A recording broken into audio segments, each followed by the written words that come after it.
সালামু আলাইকুম বন্ধুরা। আমরা এখন সেট লেখার পদ্ধতি 1.3 এই টপিকের উপর আলোচনা করব। এই টপিকে আমরা দেখব যে একটি সেটকে মূলত লিখতে হলে আমার কি কি জিনিসের প্রয়োজন, সেটের ভিতরে কি কি থাকে এবং তাকে আমি কি উপায়ে লিখতে পারি। আমরা শুধু লেখার উপায়টা দেখব। যেমন প্রথমেই দেখো কি বলেছে, সেটকে সাধারণত ইংরেজি বর্ণমালার বড় হাতের অক্ষর দ্বারা প্রকাশ করা হয়, যেমন এক্স ওয়াই জেড কিংবা এ বি। অর্থাৎ আমি যখন বলবো যে A set, B set, Z set, X set, Y set, আমরা কি করছি, ওই সেটটাকে একটা নাম দিচ্ছি। তার মানে সেটের নামটা কি অক্ষরে হয়?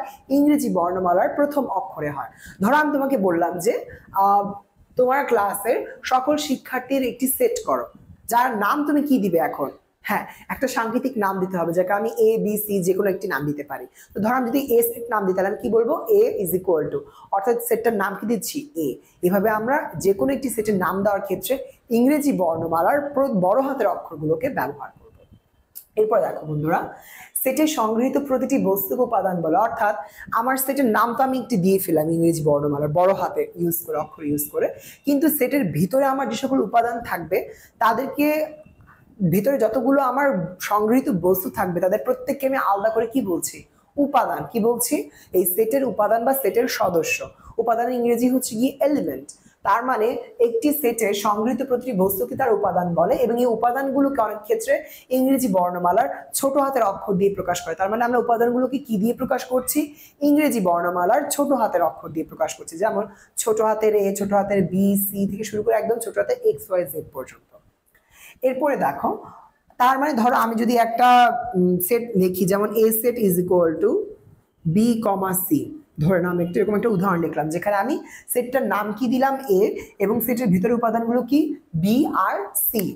আবার একটা জিনিস খেয়াল করো, সেট প্রকাশ করার পদ্ধতির সময় আমরা কি দেখেছিলাম যে সেট প্রকাশ করার ক্ষেত্রে আমাদের সেকেন্ড ব্র্যাকেট ইউজ করতে এবং প্রত্যেকটি উপাদানের মাঝখানে কমা ব্যবহৃত হয়। তাহলে দেখো আমি এখানে উপাদান হিসেবে বি আছে আর সি আছে, তাদের মাঝখানে কমা আছে, এবং এই সেটের শুরুতে একটা সেকেন্ড ব্র্যাকেট, শেষে একটা সেকেন্ড ব্র্যাকেট, এবং সেটের পুরো নামটা কি? আমার ইংরেজি বর্ণমালা একটি বড় হাতের অক্ষর। তাহলে এই প্রথমটা বুঝতে পেরেছো, একটি সেটের নাম ইংরেজি বর্ণমালার বড় হাতের অক্ষর দিয়ে প্রকাশ করা হয়। ঠিক তেমনি ভাবে ওই সেটটির যে উপাদানগুলোকে আমি কি দিয়ে প্রকাশ করতে পারি? ইংরেজি বর্ণমালার ছোট হাতের অক্ষর দিয়ে প্রকাশ করতে পারি। আর উপাদানগুলোর মাঝখানে আমরা কি বসছে? কমা বসছে।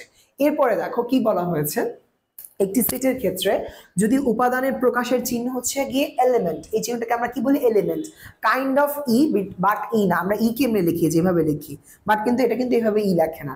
এটা হচ্ছে কি অনেকটা এরকম ঘুরে আসে, মাঝখানে এরকম একটা ই এর মতো চিহ্ন, যেটাকে আমরা কি বলছি? এলিমেন্ট চিহ্ন।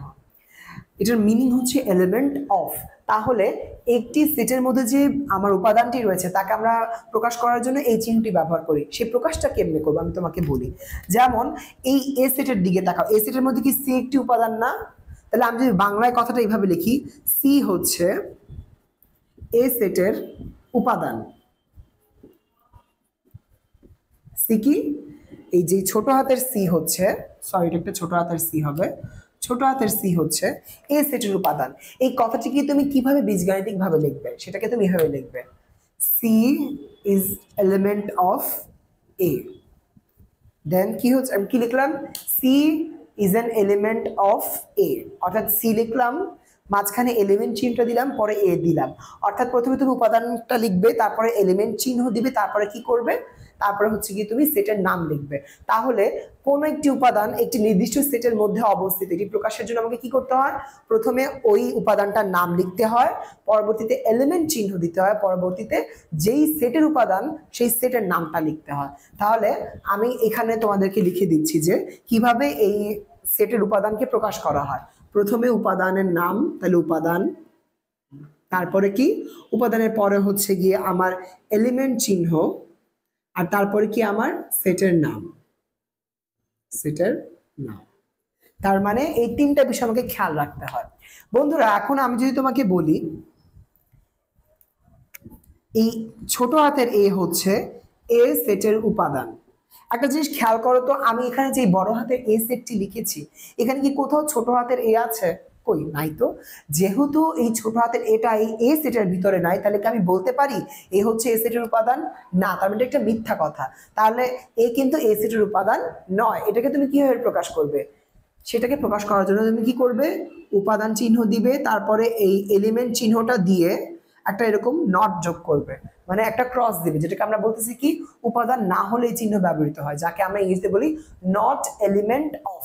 অর্থাৎ এলিমেন্টের চিহ্নটা দিয়ে একটা এরকম ক্রস দিয়ে দেওয়া, তাকে আমরা বলি নট এলিমেন্ট অফ, অর্থাৎ উপাদান নয়।